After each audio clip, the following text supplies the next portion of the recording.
السلام علیکم ورحمۃ اللہ وبرکاتہ۔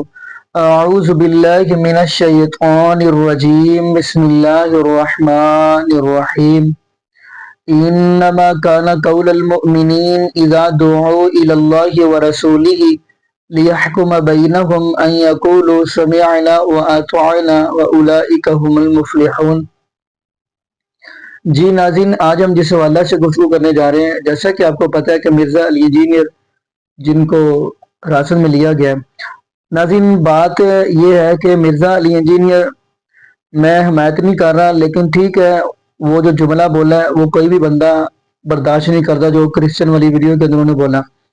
لیکن ناظرین یہ بھی تو سوچے، مرزا علی انجینئر وہ بندہ ہے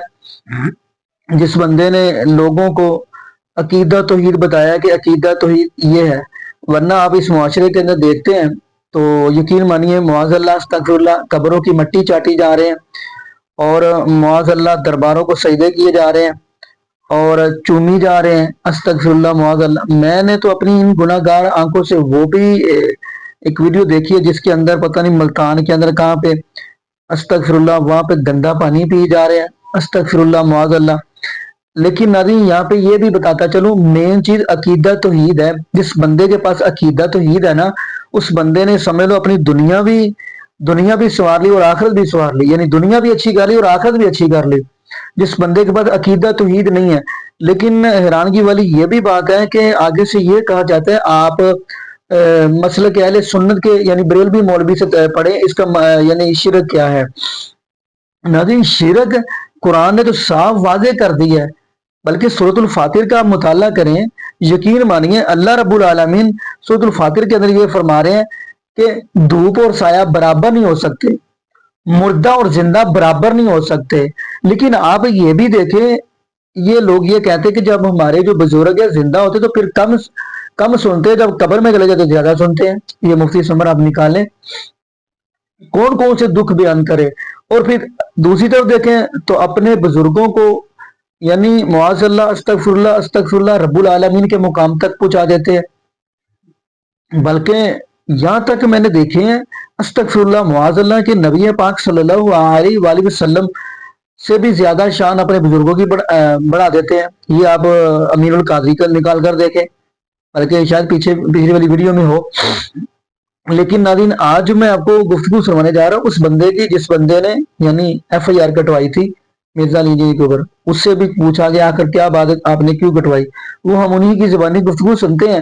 پھر انشاءاللہ ناظرین آگے ہم بھی گفتگو کریں گے۔ تو آئیے ناظرین مل کے گفتگو۔ میرے نبی جیسا ہے ہی کوئی نہیں، تو اس طرح کا بندہ ایک یہ سلوگن رکھنے والا کیا نبی پاک صلی اللہ علیہ وسلم کی شان میں کوئی گستاخانہ جملے بول سکتا ہے، کوئی ایکسپیکٹ کر سکتا ہے؟ دیکھیں جو سرکار صلی اللہ علیہ وآلہ وسلم کی ذات پاک ہے وہ کوئی عام ذات نہیں ہے، ان کے اپنے پروٹوکولز ہیں، ان کی اپنی ایک حیثیت ہے، ان کے حوالے سے زبان درازی کرنے کے لیے یا ان کی بارگاہ میں تو جانے کے لیے بھی اللہ تعالیٰ نے قرآن کے اندر آداب بیان کیے ہیں۔ اور اس کی میں نے آپ کو بتایا کہ یہ طریقہ واردات ہے اس کا، کہ ایک سیشن میں تعریف کر لی، دوسرے میں تعریف کر لی، تیسرے میں جناب اور ان کو اپنی طرف مائل کر لیا، اس طرح کی باتیں کر کے تاکہ متوجہ کر کے تاکہ موقع مل جائے ایک گراؤنڈ بنانے کے لیے جس میں کھل کے اپنی حماست کو نکال سکوں۔ اور یہ اسی طرح ہوا ہے کہ جب اسے موقع ملتا تھا 2 4 5 سیشن کے بعد لازمی یا یہ اولیاء کی شان میں گستاخی کرتا ہے یا یہ انبیاء کی شان میں گستاخی کرتا ہے، ایون اللہ کی ذات بھی اس سے محفوظ نہیں ہے۔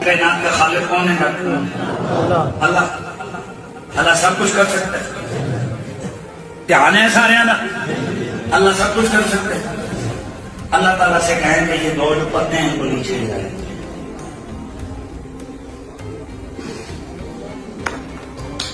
چلو جی یہ جو ہے نا گنہگار آدمی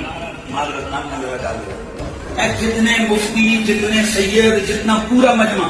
سارے ہاتھ جاؤ اپنے اللہ کو، اللہ جی ایک قریشی صاحب نے ٹیبل تگڑے رکھے 2 پھول نہ تلے گا،